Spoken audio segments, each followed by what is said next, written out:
tank of the Elgin Patriot tank. In fact, I think it might be the same one that went with that Patriot earlier one, 0.6. I don't know, I saw earlier. All it says is the Elgin and 1. No date or anything.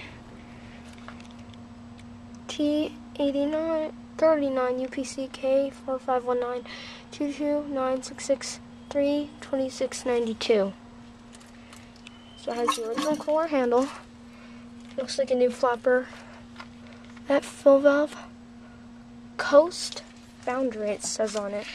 It says Coast Foundry, but try to get a good look at it. Looks like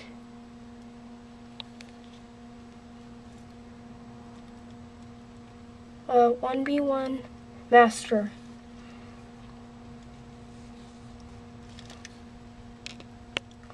That's all I can see. And that flapper's a Corky flapper.